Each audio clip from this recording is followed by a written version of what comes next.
Temanya adalah dari Kolose 3 ayat 1 sampai 3, bahkan sampai 4 ya. Pikirkanlah perkara yang di atas, bukan yang di bumi. Tapi untuk di tempat kita berbakti ini, kita akan fokus pada ayat 3. Tersembunyi bersama dengan Kristus di dalam Allah. Ya, Kolose 3 ayat 3. Nanti kita bisa baca ayat lengkapnya. Tapi yang saya mau sampaikan adalah tahun ini, tahun 2024, ini tahun untuk bangkit dan bersinarlah. The year to arise and shine. Kalau 2 tahun yang lalu, itu tahun untuk bangkit dan berkemenangan. The year to rise up and be victorious. Lalu tahun lalu, itu adalah tahun untuk, tahun ini maksudnya, tahun untuk bangkit dan bersinar. The year to rise and shine. Jadi artinya bukan hanya kita bangkit, berkemenangan, ya tema tahun lalu, tapi tahun ini untuk kita bangkit dan bersinar. Mungkin waktu kita baru bangkit, proses ketika kita bangkit itu sudah menjadi sinar, menjadi terang bagi banyak orang. Nanti kita akan lihat saudara, beberapa ayat. Tapi yang saya mau sampaikan adalah, ini tahun untuk kita bangkit dan bersinar. Untuk tahun depan sudah ada temanya, ya, tahun harvest penuaian. Nah, selama setiap bulan, ya, di tahun 2024 ini ada berbagai topik yang arahnya itu adalah the year to arise and shine. Nah, di bulan ini sekaligus tema Natal kita adalah memikirkan perkara yang di atas. Lalu mencari perkara yang di atas. Tapi spesifik di tempat ini, saya mau tekankan alasan kenapa kita perlu berpikir, memikirkan perkara-perkara yang di atas. Mengapa kita perlu mencari perkara yang di atas? Karena alasan ini, hidupmu tersembunyi bersama dengan Kristus di dalam Allah. Saudara mungkin suka dengar ayat Filipi 2 ayat 12. Kerjakanlah keselamatanmu dengan takut dan gentar. Itu ayat tidak berdiri sendiri. Ada kelanjutannya ayat 13 yang mengatakan, sebab Allah lah yang mengerjakan di dalam kamu, baik kemauan maupun pekerjaan menurut kerelaannya. Jadi waktu kita mengerjakan keselamatan, sebenarnya lebih kepada mengizinkan Tuhan itu bergerak dalam hidup kita. Lewat keinginan, lalu pekerjaan. Tapi tombol mau apa enggaknya itu ada pada kita. Di luar aku, kamu tidak bisa berbuat apa-apa. Itu kata Yesus. Saudara, kehidupan Kristen itu sebenarnya luar biasa loh. Semua tuh Tuhan sediain. Cuma satu yang dia taruh pada kita adalah kehendak bebas. Mau apa enggak? Cuma itu. Kalau kita mau, semua dia sediakan. Dulu ada hamba Tuhan cuma sampai STM sekolahnya. Apa bermaksud merendahkan saudara? Tapi orang selevel dia yang tidak bisa bahasa Inggris, dia bangun gereja di Amerika, pelayanannya internasional. Kalau dia terjemahkan hamba Tuhan dari luar negeri, itu sangat bagus sekali. Akhirnya dia bangun gereja yang besar di Indonesia ini. Sekarang dia sudah bersama Tuhan. Tapi yang saya mau cerita adalah, gak ada yang mustahil bagi orang percaya dan orang yang mau berjalan bersama Tuhan. Yang Tuhan perlukan cuma, kamu mau gak? Kalau kamu mau, nurut sama aku. Dan semuanya aku sediakan. Walaupun tidak semalam jadinya. Nah, Paulus bilang, hidupmu itu tersembunyi bersama dengan Kristus di dalam Allah. Nanti kita ada, tidak hanya pujian penyembahan ya, firman Tuhan, tapi ada candlelight service. Ada penampilan cool juga, kita juga ditukar kado, nanti kita akan doa bersama-sama keluarga demi keluarga. Ya. Nah, terjemahan bahasa Inggris dari ayat ini salah satunya adalah ini. Your life has been safely guarded by the Messiah in God. Hidupmu itu sudah aman, dijaga, dikawal oleh Kristus, oleh Mesias di dalam Allah. Jadi kalau kita ini mau senantiasa tinggal di dalam Dia, mengikuti rencananya, kita tuh aman, secure. Nyaman juga, karena Tuhan itu care, peduli sampai selera kita. Makanya di Yesaya sering saya kutip ayat itu.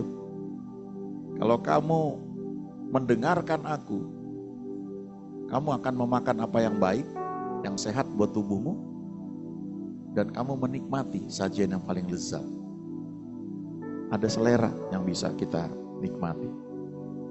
Nah, kita akan belajar dari Daud di Perjanjian Lama, ya, karena dia di Perjanjian Lama pun sudah mengalami pengertian ini, tentu dalam bentuk yang beda, tidak seperti yang kita alami. Ya, di slide berikutnya, belajar dari Daud, ada banyak mazmur yang Daud tulis, tapi salah satunya adalah ini, Mazmur 27. Dari ayat-ayat ini banyak dibuat lagu. Ya. Satu hal telah ku minta kepada Tuhan, itulah yang ku ingini, diam di rumah Tuhan seumur hidupku. Dia ngerti itu, diam di rumah Tuhan, di dalam Tuhan seumur hidupku, menyaksikan kemurahan Tuhan dan menikmati baitnya. Ya, bahasa Inggrisnya itu bagus, to inquire in his temple. Menyelidiki, cari tahu ada apa saja di dalam baitnya itu. Dulu ada hamba Tuhan, ya, beberapa hamba Tuhan yang pernah punya pengalaman naik ke surga. Dan mereka cerita, di surga itu ada banyak gudang katanya. Ada gudang isinya uang banyak sekali. Dan ada gudang yang isinya tuh perlengkapan onderdil tubuh manusia. Ada bola mata, ya, ada jantung, ada paru-paru, ada ginjal dan sebagainya. Lalu ada hamba-hamba Tuhan yang Tuhan pakai secara khusus. Itu kayak pegang kunci buat gudang-gudang itu. Lalu ketika mereka buat KKR, mereka seperti membuka gudang itu dan orang-orang sakit itu disembuhkan, mengalami mujizat. Dan setiap kali gudang itu kosong karena barang-barangnya diambil, dipakai di muka bumi ini, gudang itu terisi lagi. Lalu Tuhan bilang sama hamba Tuhan itu yang ketemu dengan Tuhan di surga, gudang ini terbuka 24 jam sehari, 7 hari seminggu. Siapa aja boleh datang ambil asalkan percaya. Cuma masalahnya gak banyak orang mungkin yang mau percaya atau mau menyelidiki. Bagaimana menarik itu ke dunia, tidak hanya buat saya tapi juga buat orang lain. Ada hamba Tuhan yang Tuhan pakai dalam hal keuangan. Kalau dia kuat buat dia tantang persembahan, kita gak punya uang pun rasanya tuh mau beri. Dan waktu kita beri kita suka cita. Kita bisa nangis, bisa rasanya Tuhan terima kasih. Nah, jadi di surga itu ada banyak persediaan yang kita butuhkan. Masalahnya apakah kita seperti kata Daud ini di Mazmur 27. Menyaksikan kemurahan Tuhan, menikmati baitnya. To inquire in his temple. Memeriksa di dalam baitnya tuh ada apa aja. Tidak banyak orang yang mungkin mau mengejar hal itu. Tapi Daud walaupun dia bukan full timer, dia raja. Tapi dia bisa bilang, itu yang kuingini, diam di rumah Tuhan seumur hidupku. Menyaksikan kemurahan Tuhan dan menikmati baitnya. Lalu ayat 5 dibilang, sebab ia melindungi aku dalam pondoknya. Ini imajinasi saudara. Daud tuh kalau tulis Mazmur, banyak yang sifatnya imajinatif. Dan dia bilang, ia melindungi aku dalam pondoknya pada waktu bahaya, ia menyembunyikan aku dalam persembunyian di kemahnya. Itu imajinasi sebenarnya. Bagaimana dia bayangkan dia tersembunyi, dia disembunyikan Tuhan dalam tempat persembunyian di kemahnya. Ia mengangkat aku ke atas gunung batu. Lalu ayat 6, maka sekarang tegaklah kepalaku, mengatasi musuhku sekeliling aku. Dalam kemahnya aku mau mempersembahkan korban, dengan sorak-sorai aku mau menyanyi dan bermazmur bagi Tuhan. Daud bukan full timer, bukan pendeta, tapi dia pemuji penyembah Tuhan. Dan tidak hanya itu, dia orang yang merindukan untuk tetap dalam hadirat Tuhan. Yang dia gambarkan itu di rumah Tuhan, dalam pondoknya, tempat persembunyian di kemahnya. Dan dalam kemahnya aku mau mempersembahkan korban dengan sorak-sorai. Aku mau menyanyi dan bermazmur bagi Tuhan. Slide berikutnya, ini pengalaman Daud. Pada usia belasan tahun, masih remaja, sudah diurapi menjadi raja di hadapan abang-abangnya. Dia yang dipilih. Lalu setelah itu nampaknya karirnya naik. Karena dia main musik buat Raja Saul. Ada urapan. Membuat roh jahat itu undur dari Saul. Waktu Daud main musik, main kecapi. Lalu karirnya naik lagi karena dia mengalahkan Goliat. Dan kemudian dia bekerja pada Saul. Bahkan dia jadi mantu raja. Hebat. Tapi pada titik tertentu dia membuat mertuanya, dia membuat raja Saul atasannya itu cemburu. Sehingga akhirnya dia mesti lari karena dia mau dibunuh. Dan dalam pelariannya dia itu, ketika Tuhan sudah urapi dia, janji bahwa dia akan jadi raja, dia diurapi. Dalam pelarian itu dia mengalami banyak hal yang mungkin bisa saja membuat dia bertanya-tanya, benar nggak janji Tuhan? Apa buktinya? Ada banyak yang bisa dipelajari, tapi saya mau tunjukkan dua bagian ayat ini. Ya, yang bagian pertama di atas itu 1 Samuel 22 ayat 1, ketika Daud ini mesti lari sembunyi di gua Adulam karena Saul mau bunuh dia. Setidaknya 2 kali dia luput dan dia punya kesempatan saat itu. Dia mengendap-endap dari belakang dan dia potong punca jubah Saul. Dan waktu dia potong, hatinya berdebar-debar. Dia ngerti ini orang yang diurapi oleh Tuhan. Yang kedua, Saul dengan pasukannya ketiduran semua. Dan Daud mengendap-endap, ngambil kendi, ngambil tombak, ngambil apalagi pedang kalau nggak salah. Tapi yang jelas barang-barang Saul itu dia bawa. Lalu anak buahnya bilang begini, ini waktunya Tuhan menyerahkan musuhmu ini ke dalam tanganmu. Izinkan aku menikamnya dengan tombak. Sekali aja, nggak usah 2 kali. Sekali cukup kok. Dan Daud bilang enggak. Sebenarnya Daud bisa diam aja. Pura-pura dengerling aja di jalan gitu. Lalu anak buahnya yang bunuh. Kan bukan gua, bukan salah gua. Itu kan anak buah gua. Tapi Alkitab mencatat Daud mencegah. Daud melarang. Jangan. Sebab tidak seorang pun yang menjamah orang yang diurapi itu akan lepas dari hal yang bisa terjadi dalam hidupnya. Hebat orang ini, saudara. Dan dia bilang, kalau nanti waktunya tiba, dia akan mati sendiri, bukan oleh aku. Belasan tahun gak jelas, sampai akhirnya umur 30 dia jadi raja. Jadi rajanya bukan karena trik dia, jadi rajanya bukan karena usaha manusia, bukan karena undian, tapi karena rakyat datang meminta Daud menjadi raja. Awalnya di Yerusalem dulu atas Yehuda, lalu belakangan atas seluruh Israel. Nah, lama setelah itu dia perang menang terus kemana-mana. 40 tahun dia menjadi raja. Dan menjelang dia mau meninggal, dia mau bangun sebenarnya bait Allah. Tuhan bilang enggak, jangan. Nanti anakmu yang bangun. Dan Daud ini orang yang nurut. Oke, kalau enggak boleh enggak apa-apa Tuhan. Aku siapkan bahan-bahannya. Daud itu orang yang sangat dihormati. Sampai hari ini kalau saudara ke Israel, itu Raja Daud, namanya sangat disegani. Tapi ketika Tuhan bilang enggak, bukan kamu yang bangun bait Allah, dia nurut. Itu hati yang penurut itu. Dia gak sempurna, tapi dia menurut. Lalu dia siapkan bahan-bahannya. Dia beri, ya. Kalau saudara lihat ini, yang bagian bawahnya ini ya. Lalu para kepala puak dan para kepala suku Israel dan para kepala pasukan 1000 dan pasukan 100 dan para pemimpin pekerja untuk raja menyatakan kerelaan. Ini orang-orang yang sebelumnya di bagian atas itu tinggal bersama Daud di gua Adulam. Lalu Daud pergi dari sana dan melarikan diri ke gua Adulam. Ketika saudara-saudaranya dan seluruh keluarganya mendengar hal itu, pergilah mereka ke sana mendapatkan dia.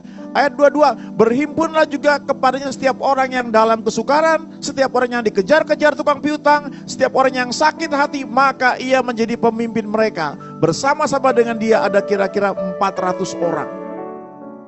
Orang-orang yang dikejar tukang piutang, yang sakit hati, orang-orang yang punya trouble, masalah. Dan Daud jadi pemimpin mereka. Sekian tahun dibentuk menjadi orang yang hebat, jadi pahlawan. Pada saat Daud usianya menjelang 70 sebelum meninggal, dia beri hartanya buat anak-anak, buat anaknya Salomo, buat bangun bait Allah. Lalu dia tantang juga orang-orang lain yang mau memberi para pemimpinnya.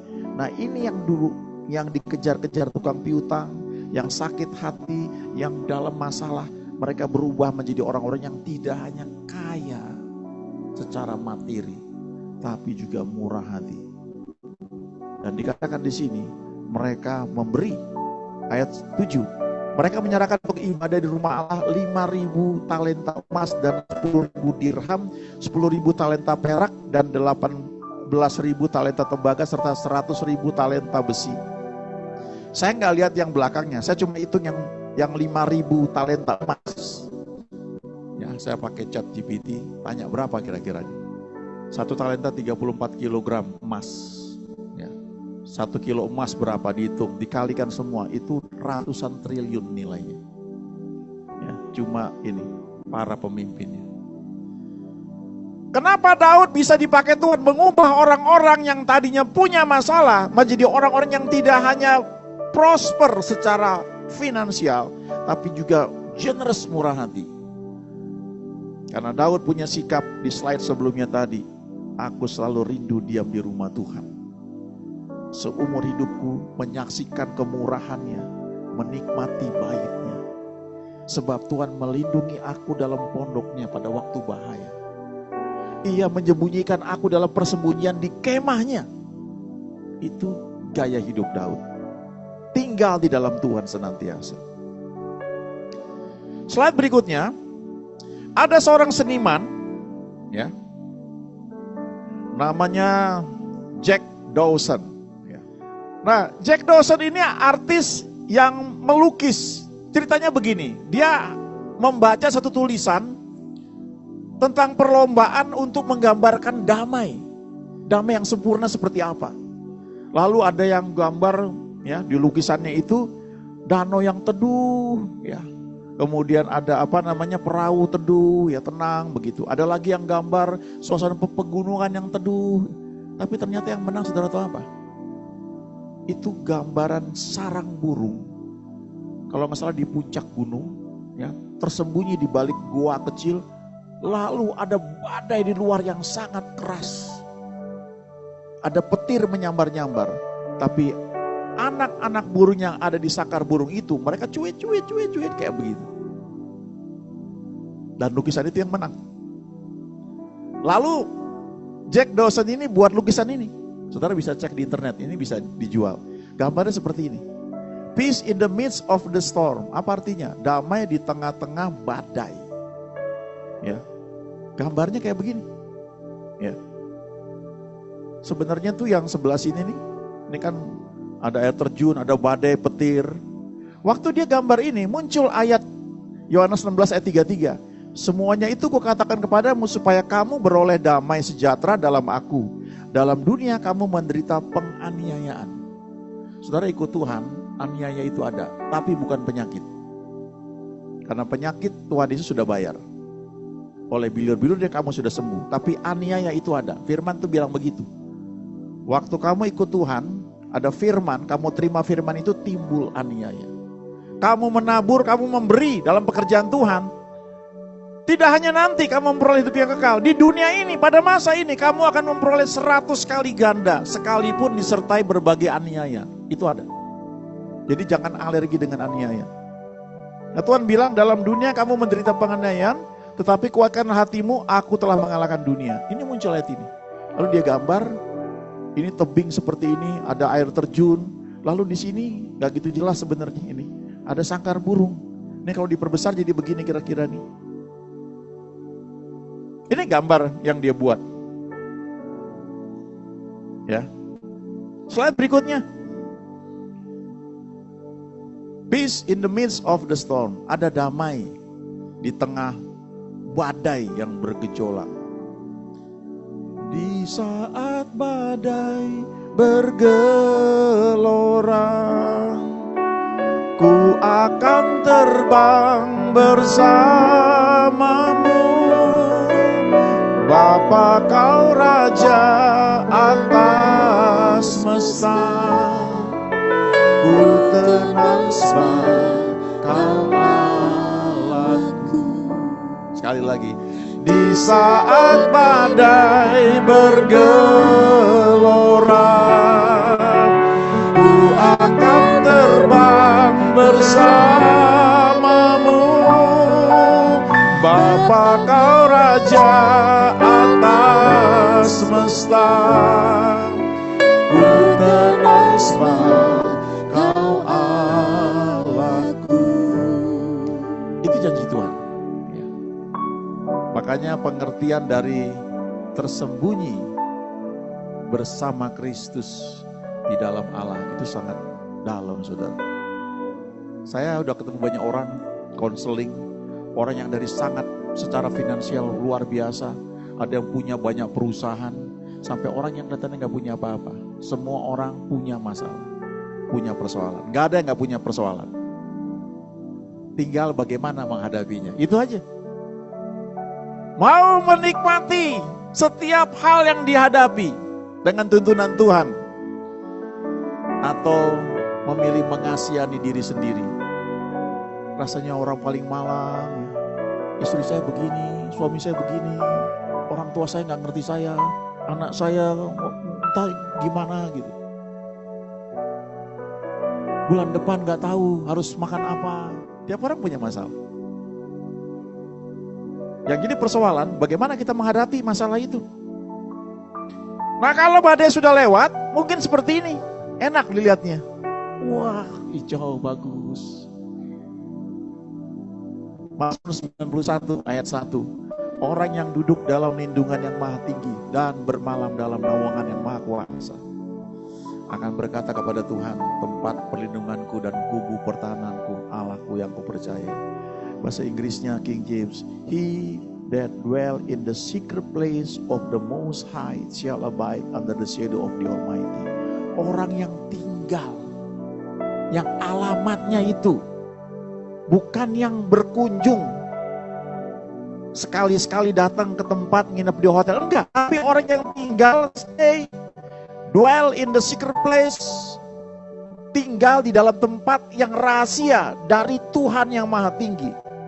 Orang itu akan teduh aman di dalam naungan dari bayangan Tuhan, ya, di Almighty God, Tuhan yang maha tinggi. Itu mazmur yang sering kita akui. Slide berikutnya. Ini peran saudara, ya, sebagai ayah, sebagai ibu. Yang pria sebelah kanan, ini perkataan Yosua. Yosua 24 ayat 15. Tetapi aku dan sisi rumahku, kami akan beribadah kepada Tuhan. Untuk kepala keluarga, saudara. Penerapannya bisa beda-beda. Saudara bisa buat misalnya doa bersama seminggu sekali. Kalau belum bisa, ya cari dari yang bisa dulu. Ajak istri misalnya. Tapi ini keputusan yang buat kepala rumah tangga.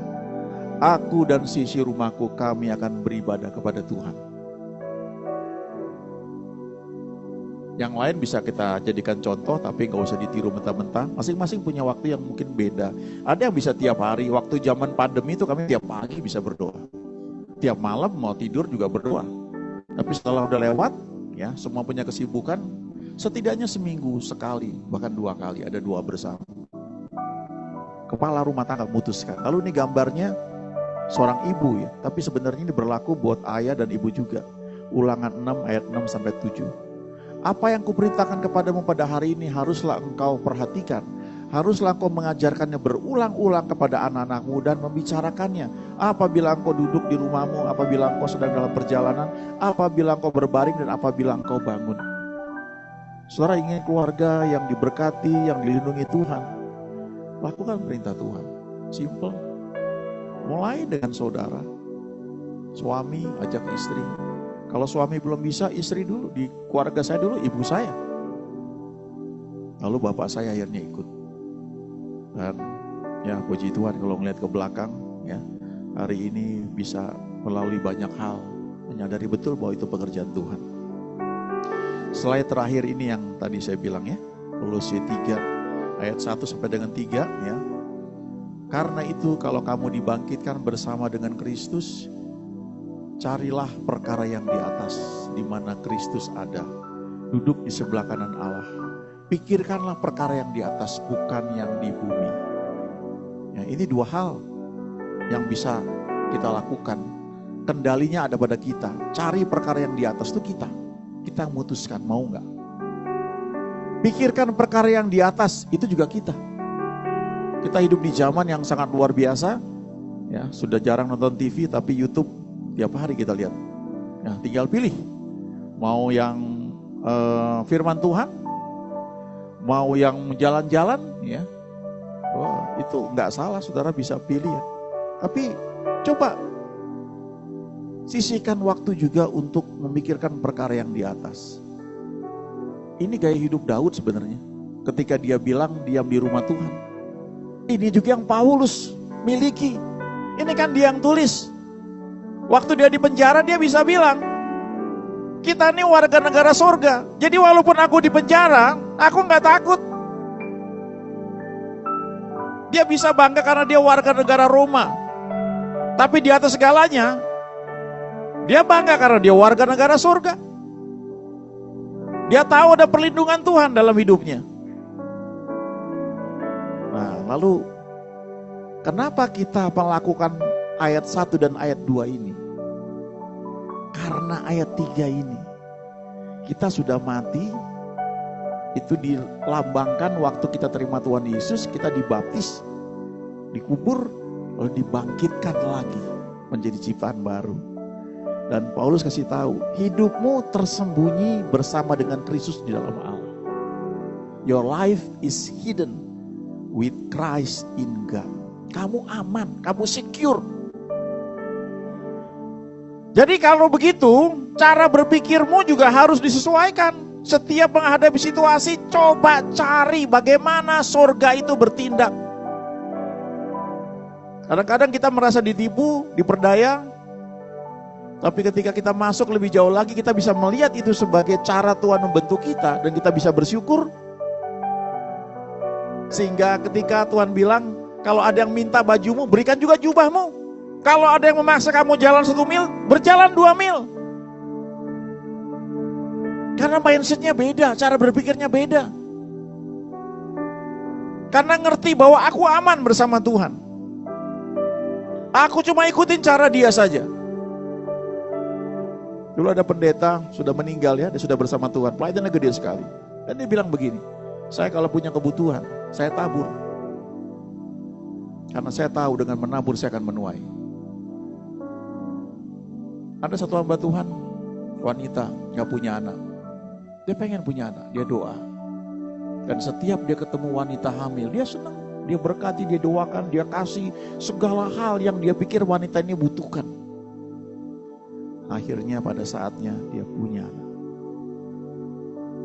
Itu hukum surgawi. Berilah maka kamu akan diberi.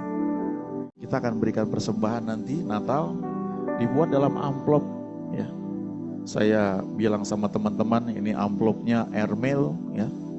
Itu pos udara, saudara. Ya. Lalu ada stikernya ya, menunjukkan kasih kita kepada Tuhan. Jumlahnya saudara terserah berapa saja. Lalu airmail ini saya bilang ini pos udara. Jadi waktu kita beri uangnya dikumpul di situ, nanti diatur sama bagian keuangan. Saya pun gak terlibat di situ, tapi hati kita naik ke surga. Ayo kita mau berdoa ya, keluarga demi keluarga.